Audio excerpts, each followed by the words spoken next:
Bom dia, terceiro colegiais. Tudo bem com vocês?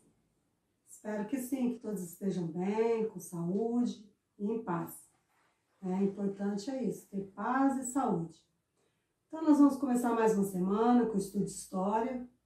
Inclusive a aula de hoje, ela coincidiu com a aula da mídia. Tudo que eu vou explicar aqui, a aula da mídia também, nessa semana que passou, também explicou. Então eu vou gravar essa aula e vou colocar a aula da mídia também.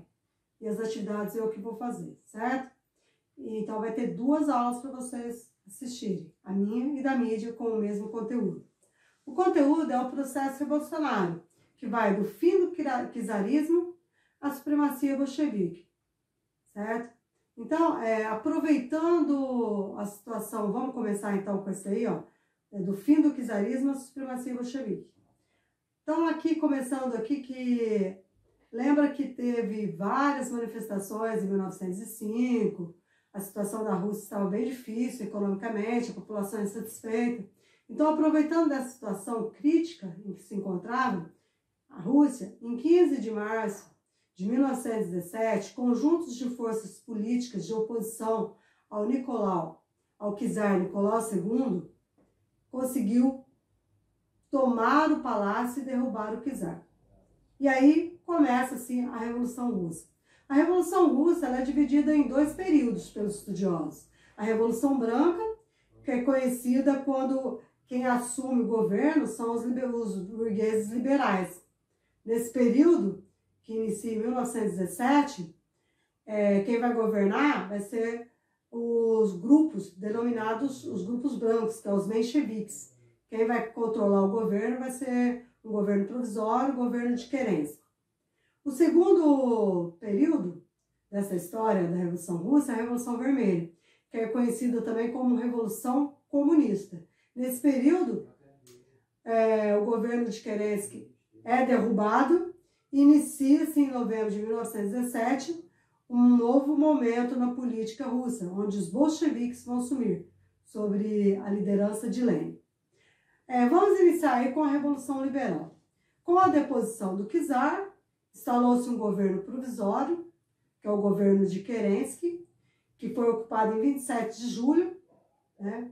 E Kerensky vai tomar algumas medidas que eram exigidas pela oposição. Como, por exemplo, ele reduziu a jornada de trabalho de 12 para 8 horas. Outra coisa que ele fez também foi anistiar os presos políticos.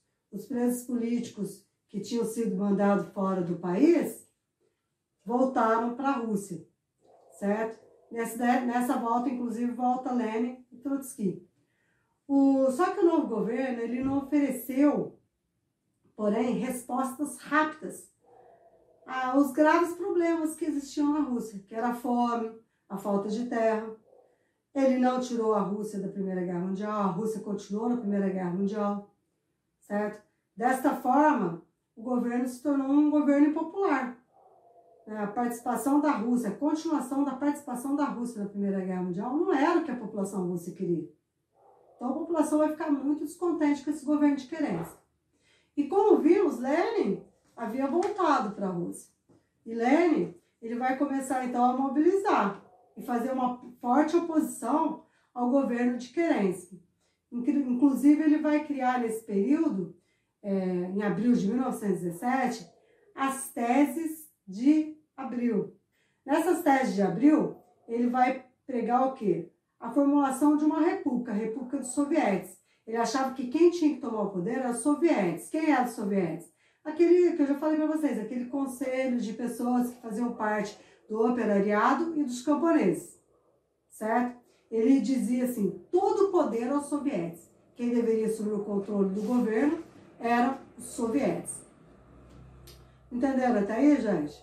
Então, partindo aí para o novo tema, que é a Revolução Comunista.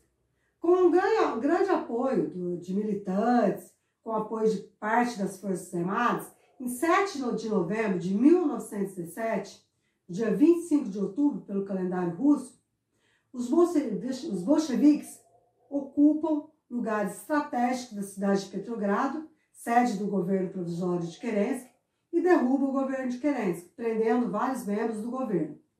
Os sovietes da Rússia da Rússia reuniram-se no Congresso e delegaram o poder da Rússia para o novo líder, Lenin. Desta forma, Lenin assume o poder e vai tomar algumas medidas que era o que a população queria, como, por exemplo, pedido de paz imediato.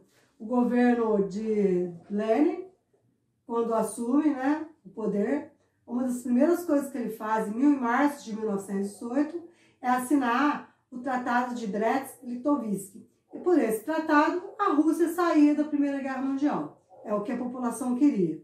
Segunda coisa, ele confiscou o confisco de propriedade privada.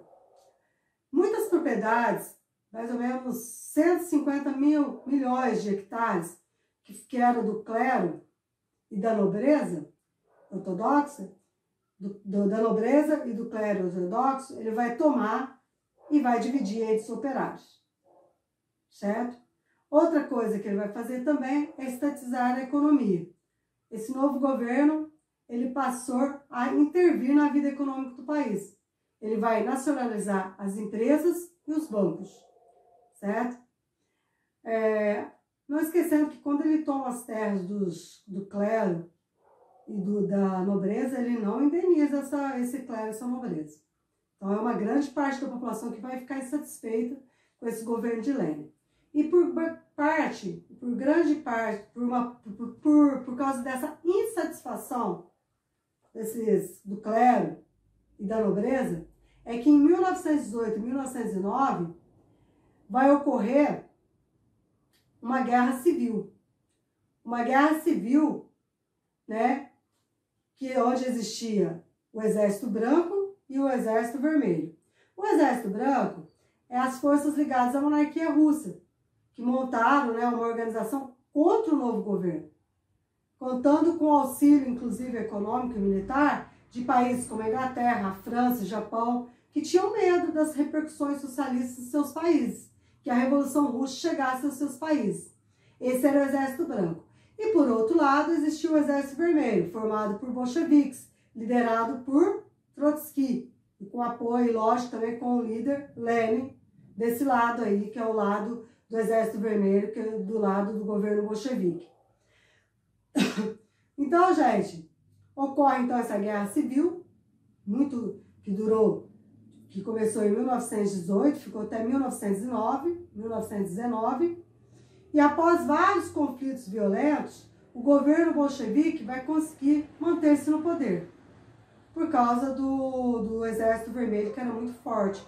O Exército Vermelho criado por Trotsky, né, onde haviam uma grande parte da população se alistava no Exército Vermelho e ia lutar contra o Exército Branco. Então, foi derrotado o Exército Branco e os bolcheviques assumem o poder. Certo? A Revolução Comunista, ela vai causar um grande temor no mundo inteiro, principalmente entre os capitalistas, que consideravam que o socialismo poderia representar uma ameaça para a sua riqueza privada, porque o socialismo prega a igualdade social. Então, grande parte da população de outros países tem medo que o comunismo chegasse até eles, principalmente a classe rica, e eles tivessem que dividir as suas riquezas com a população pobre. Então, depois da vitória dos bolcheviques na Guerra Civil, esse medo ainda vai aumentar mais ainda. Por isso, os governos dos países capitalistas ocidentais procuraram isolar a Rússia socialista do cenário internacional. O objetivo e a estratégia era impedir a expansão do socialismo por todo o mundo. Então, os países ocidentais vão isolar a Rússia para impedir a expansão do socialismo até os seus países. Certo, gente? Por hoje é só. Então, nós vimos aí que o Exército Vermelho ganha a guerra e o governo de Lenin é introduzido na Rússia. Próxima aula a gente continua com novo conteúdo, onde Lenin vai ter um infarto e quem vai assumir o poder vai ter uma luta de poder entre Stalin e Trotsky. Stalin assume o poder e começa uma nova era política na Revolução Russa. Tá? Queria agradecer a atenção de vocês. Logo vem as atividades aí embaixo. como eu disse para vocês, além da minha aula, eu vou também colocar a aula da mídia, que é o mesmo conteúdo, que coincidiu pela primeira vez. Que bom, né, gente? Até que enfim. Desejo a vocês uma boa semana, de muita luz, muita paz e tranquilidade. Não deixem de fazer as atividades. Eu estarei aqui, online, no WhatsApp, recebendo as devolutivas, as atividades que vocês fizerem e também as dúvidas se vocês tiverem, tá? Boa semana para vocês, tudo de bom, gente. Até mais. Fiquem com Deus.